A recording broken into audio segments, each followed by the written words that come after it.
లలిత jewellers వారి double ధమాకా offer. అన్ని బంగారు నగలపై తరుగులో 1% తగ్గింపు. పాత బంగారు నగల ఎక్స్చేంజ్ పై గ్రాముకు 150 రూపాయలు అదనంగా పొందండి.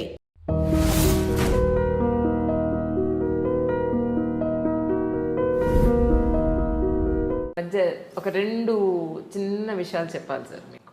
ఏంటంటే అప్పుడే కొత్తగా పెళ్ళైన నవదంపతులు వాళ్ళు హనీమూన్కి అని చెప్పి వెళ్ళారు బయటికి. ఈ మధ్య నాకు తెలిసిన స్టోరీ. కొత్తగా పెళ్ళైన భార్యని పక్కన పెట్టుకుని ఎవరో రోడ్డు మీద వెళ్ళేవాళ్ళు, బస్సులో వెళ్ళేవాళ్ళు, ట్రైన్లో వెళ్ళేవాళ్ళు, లేకపోతే ఫ్లైట్లో పక్కన కూర్చున్న వాళ్ళు, పక్కనే కొత్తగా పెళ్ళైన వైఫ్ని పెట్టుకుని వేరే ఆ భర్త వేరే స్త్రీని అసలు టాప్ టు బాటం వెళ్ళేంత వరకు చూస్తూ అలాగే అతనికి ప్రాక్టీస్ అది. పాపం ఇప్పటికి 5 ఏళ్ళు అయింది పెళ్ళయి.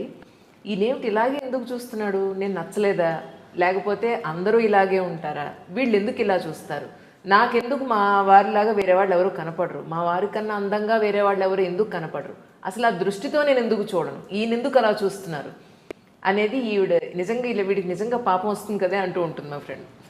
అది పాపం వస్తుంది కదా అని ఒక సంతృప్తి పడి పాపం ఆవిడ ఊరుకుంటుందమ్మా, ఏం చేయలేక. కానీ దానికి పరిష్కారం ఏంటంటే నిలబెట్టి అడిగేయాలి, మనుషులు అవసరమైతే కడిగేయాలి కదండి.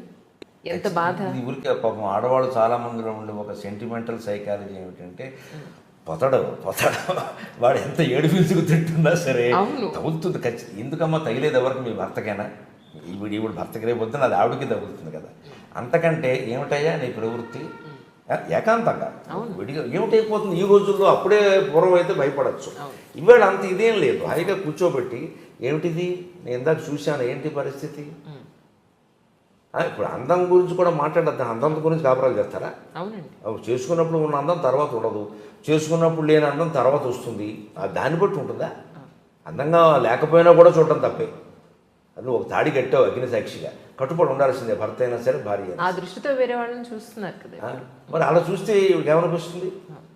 అది మీకు ఇలా సంతృప్తి పడ్డామనేది చూడండి, ఇది తాత్వికంగా తప్పు. ఇది ఏమీ చేయలేక ఆ పాపం తగులుతుంది కదా అంటే ఎప్పుడో అప్పుడు ఏదో జన్మలో ఏదో పాపం తగులుతుందని మీరు సంతృప్తి పడి ఊరుకుంటారా?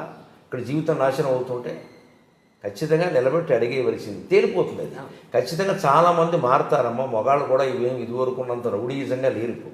అన్నీ అయిపోయి అయ్యి బాబోయ్ ఇది ఇలా అడుగుతోందంటే ఏమిటో అని వాడు భయపడిపోతాడు. దాని పరిష్కారాలు దానికి ఉంటాయి. నాకు తెలిసిన ఓ కుటుంబం చెబుతాను, పేర్లు వద్దు, విషయం వద్దు.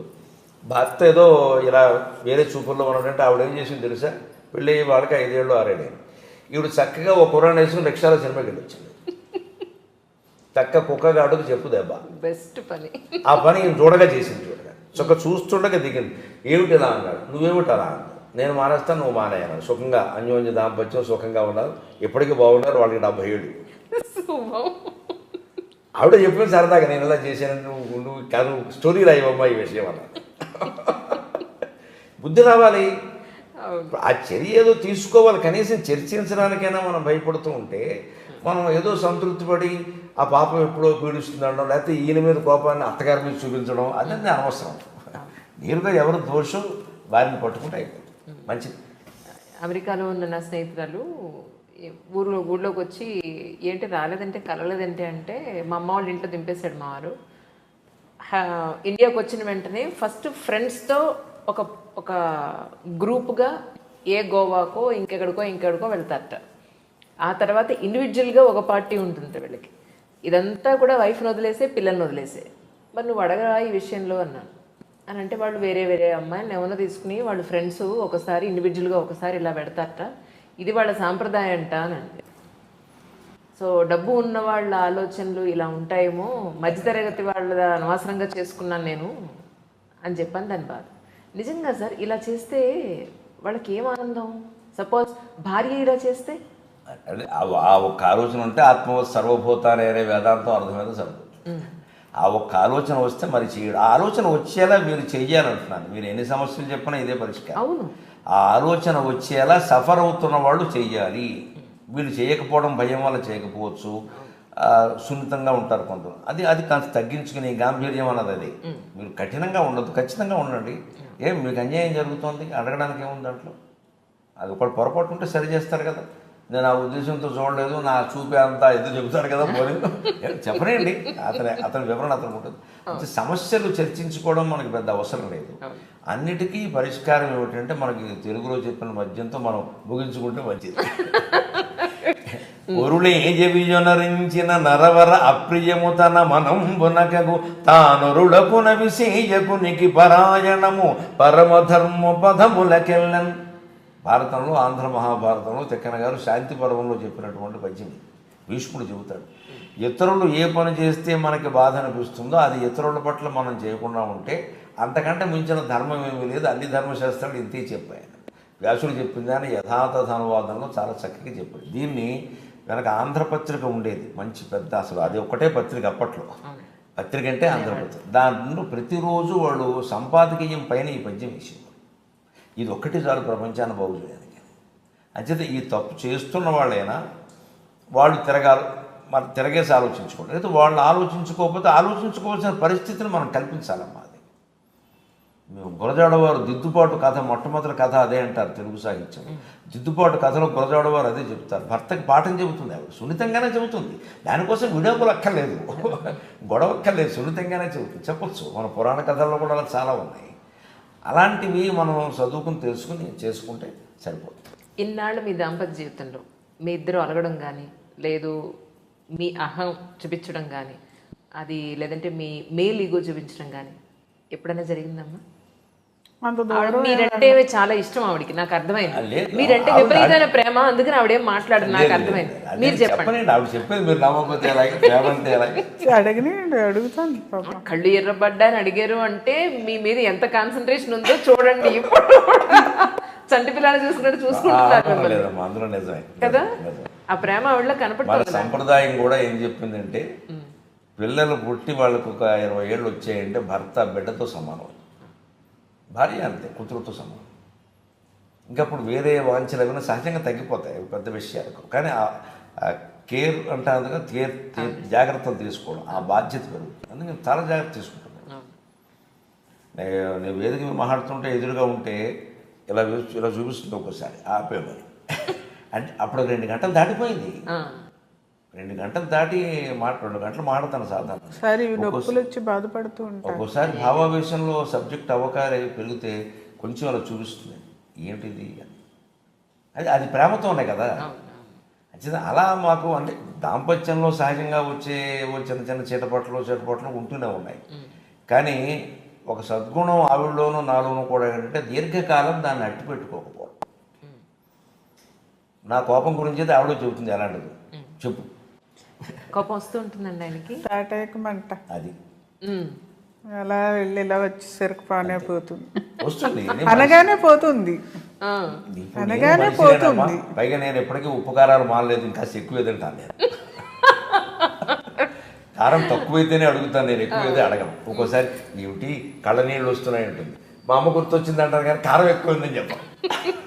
ఎందుకంటే ఎక్కువైంది అన్నాము చప్పుడు తిండి పెట్టేస్తుందేమో చెప్పను, ఎక్కువైనా తింటాను. మా ఇంట్లో కొంచెం కారాలు ఎక్కువే, ఉప్పు సరే మామూలుగానే ఉంటుంది, అది ఎలా ఎక్కువైతే తినలేదు. అవి ఉన్నాయి, సహజంగా ఉండేవి మామూలుగా ఉంటాయి. కానీ నాకు నా తత్వశాస్త్రం నాకు నేర్పింది చిన్నప్పటి నుంచి, స్వభావం కూడా అంతే, మా అమ్మ ద్వారా నేర్చుకున్నది. శాస్త్రం ద్వారా ఇంకాస్త పెరుగుతుంది. తాటాకు మంట అంతే, టక్కుని ఇలా లేస్తుంది, చల్లరిపోతుంది. ఆవిడ నేర్చుకున్న టెక్నిక్ ఏంటంటే అనుభవం మీద ఆకాశసేపు మాట్లాడదు. ఓహో, వెంటనే వంటింట్లోకి వెళ్ళిపోతుంది. అలాగా బాగోలేదు వదిలేసి. ఇంకప్పుడు కనుక వాదన పెరిగిందనుకో ఏమవుతుందో తెలియదు. మా అమ్మ వెనకాల ఉండి ఉండి నాకు నేర్చుకున్నాను. అది ఆవిడ గురించి మా అమ్మ నుంచి బోల్డ్ అనుభవం. ఈ మధ్య దాకా మా అమ్మ నా దగ్గరే ఉంది. మా అత్తగారు మొన్నటి మా అమ్మ చాలా సౌమ్యరాలు. ఎందుకు ఆడపిల్ల దగ్గర ఉండకూడదు అంటున్నారు కదా. మా అమ్మ నా దగ్గర ఉండమంటే ఆడపిల్ల వాళ్ళ దగ్గర ఎలా ఉంటానమ్మా అంటుంది. నా అవసరం రావట్లేదు ఆవిడ. ఫీలింగ్ వదిలేమనండి, చక్కగా తెచ్చుకుని ఒక ఏడాది ఉంచుకోండి కదా, హాయిగా ఆనందంగా ఉంటుంది. నేను చిన్నప్పుడు కూడా మా అమ్మ దగ్గరే ఎక్కువ ఉండేదాన్ని. ఈయనకి అర్థమైంది ఆ విషయం. వాళ్ళ అమ్మ అంటే కొంచెం అటాచ్మెంట్. మీ అత్తగారు మీ ఇంట్లో ఉన్నప్పుడు 4-5 ఏళ్ళు ఉన్నారు. నిజంగా మీ మనసులో ఒక అల్లుడుగా మీరేమనుకున్నారు? నేను ఆవిడ మీద పద్యాలు చెప్పానమ్మా.